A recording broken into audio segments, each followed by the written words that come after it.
Should you pay off debt or invest? It's a question we get asked a lot. And truthfully, it's something we should have a point of view on. Yeah, so today we're going to give you our thoughts along with an action plan of how you can invest even if you have debt.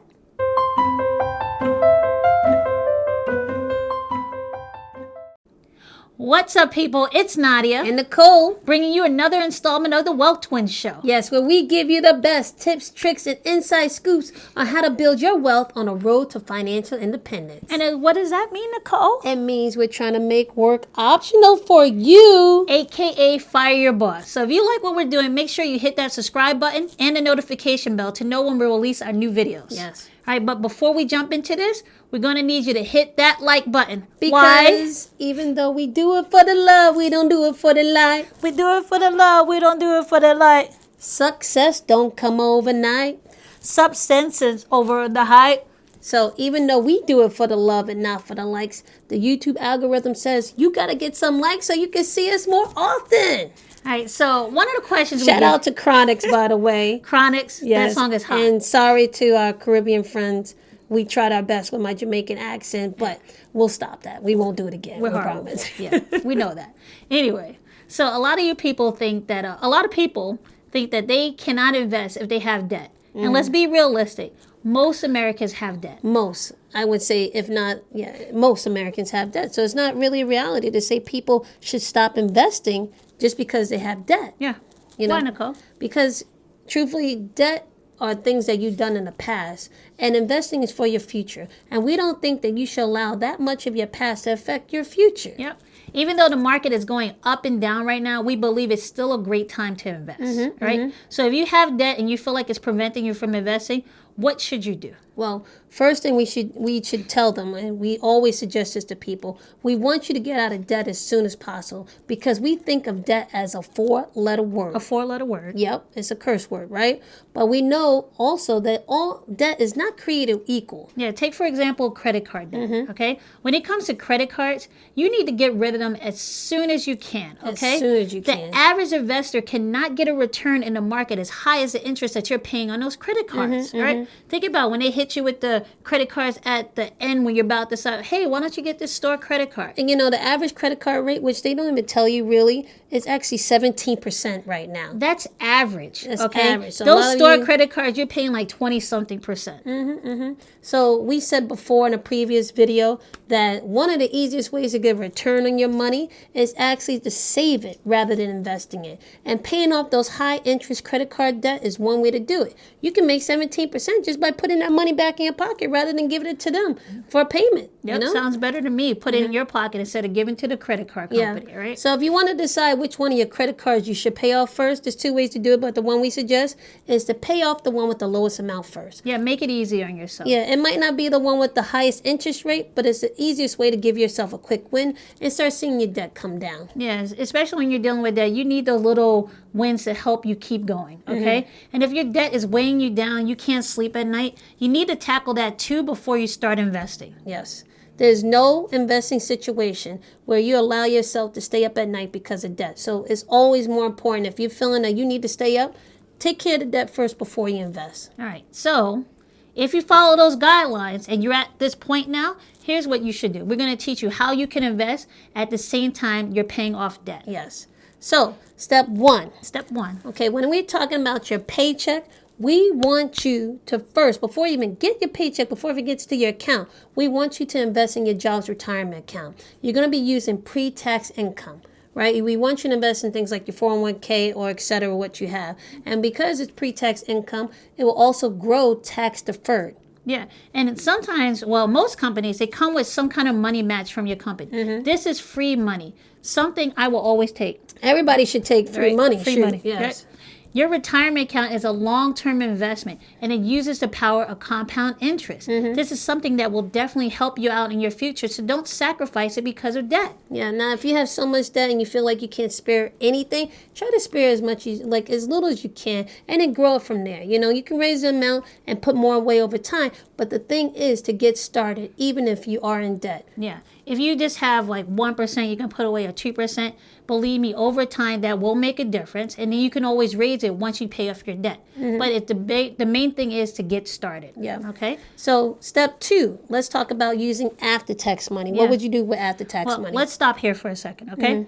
If you're one of those people who are living paycheck to paycheck, which a lot of Americans are, I think it's something over 70% At of one people. point, it was 3 out of 4 people. Yeah. We don't want you to invest, okay? Let's be realistic. If you're living paycheck to paycheck, you don't have the money to invest, right? One thing you want to know about the stock market is that nothing is for sure in the stock market. You could lose your money. We don't want you to invest any money that you can't afford to lose. Rather than invest, we want you to save so that you can have your basic needs covered, okay?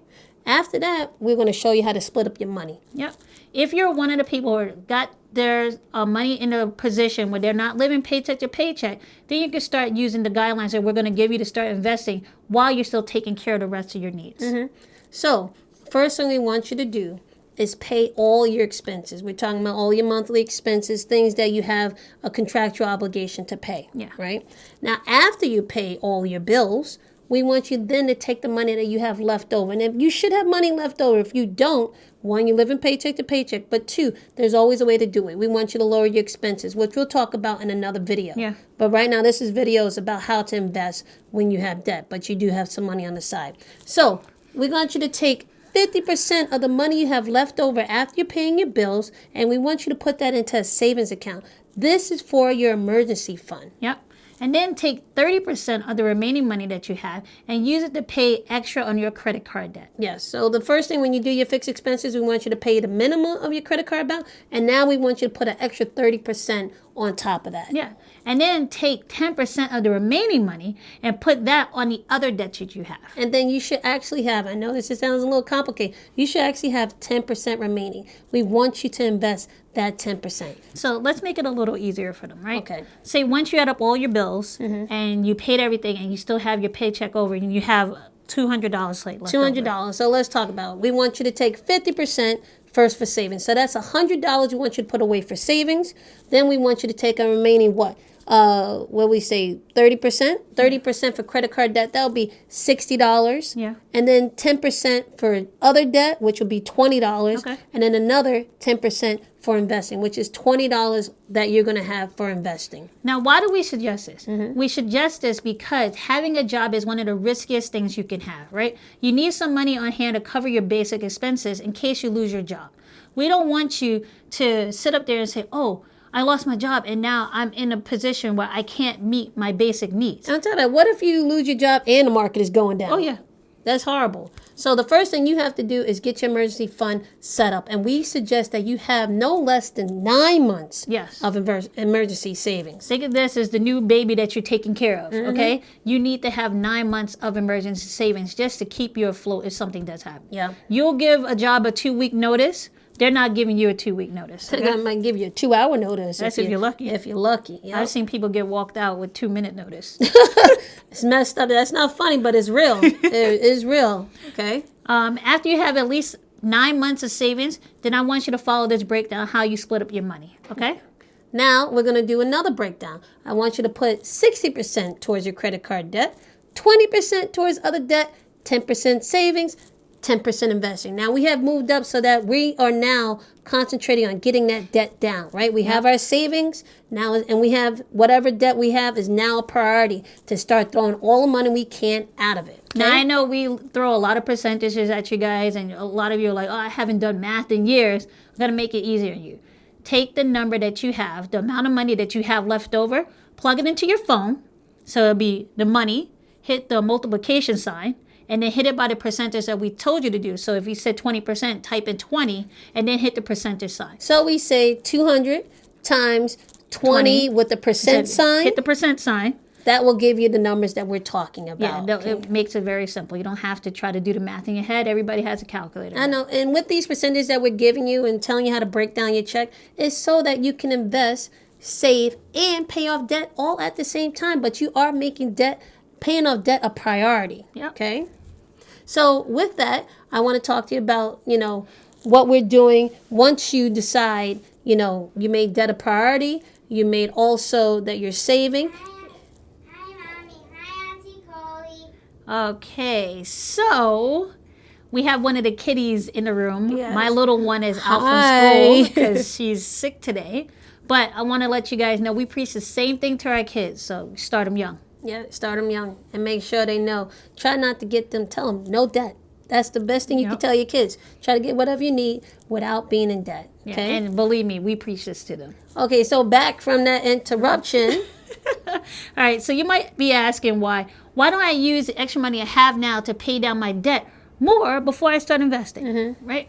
It's because interest rate in the long run, it's not the debt you're paying that's longer term debt outside of credit card debt. It's probably kind of low, right? So with that, you don't want it. You can probably make it up in the market right now. So you don't want to have it focused that you're paying off debt that's not that high instead of investing for higher returns in the future. Yeah. However, like we said before, if the debt that you're having is so huge or is causing you stress in your life and keeping you up at night, I want you and we want you to throw as much money as you can at it, no matter what the interest rate is. Yeah, if it's keeping you up, get that off of your head as soon as possible, right? So you might be saying right now, so I did all of that, and now I just have a couple of dollars left over. Yeah, not even telling me $20 to save, $20 here, $20 sounds like a lot. What if after I do all this math and I only come up with $10 at the end of the day, $20 at the end of the day to have for investing? Well, guess what? There's two options you can do where you can invest with very little money, right? The first option we want to give you is called the Fidelity Zero SM Total Market Index Fund with the ticker symbol FZ as in zebra, ROX. It's commission fee free, there's no expense ratio, and it has no minimum to start investing. That means you can invest starting with just $1. Yep. Plus, it's an index fund, so you have instant diversification. You're getting ownership stake in different companies just by holding this one security, okay? So there's no excuse. You can start investing with a little bit of money. With $1. So, now, with option 2 is something called fractional shares, right? Many online brokerages right now are allowing you to do fractional shares. One of those brokers is M1 Finance, right? They're offering you a way that you can own some of the top company stock without having to pay the full amount from the stock price and put that into your account, right? Okay. Now, we know a lot of you guys like to use different brokerages. M1 is very similar to Robinhood, but the reason why we don't say Robinhood is because Robinhood has not rolled out, as of this time, fractional shares. Now, and just to give you a heads up, we do have an affiliate link for M1.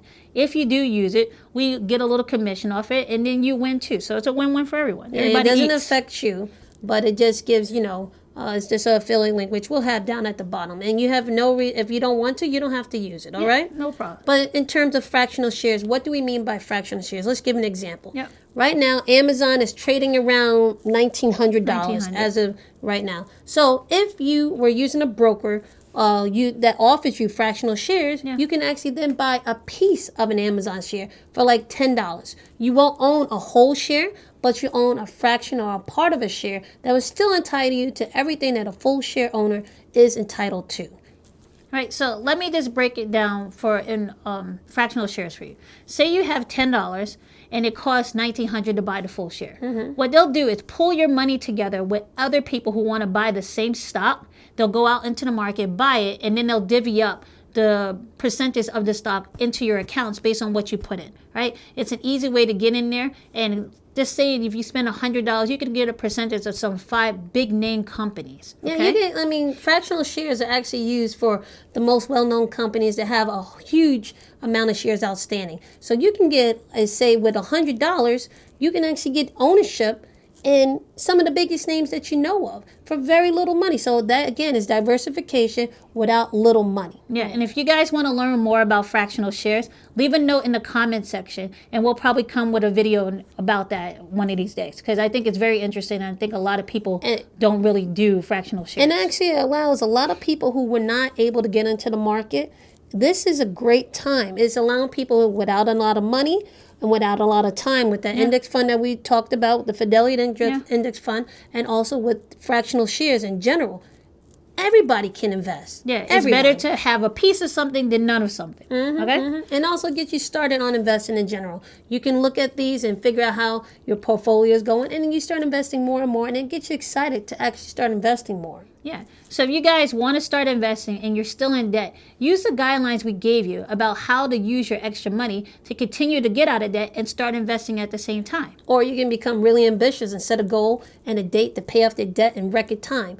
The things you would have to do will be either to lower your expenses, increase your take-home pay, or a combination of both. Okay. Right? We want you guys to check the links below to find out how to download our 6-figure job interview guide for free. It's a method that we both use to land our first 6-figure jobs. Yes, and like we said, that's one way to help you lower your debt. You don't always have to lower your expenses. You can make more money. So check out the guide that we have below to learn how we made more money. Yeah. Until then, if you like what you heard, make sure you subscribe and hit that notification button and give us a like. And give us feedback. We love it. You know, we'd love to know what you feel about our guidelines.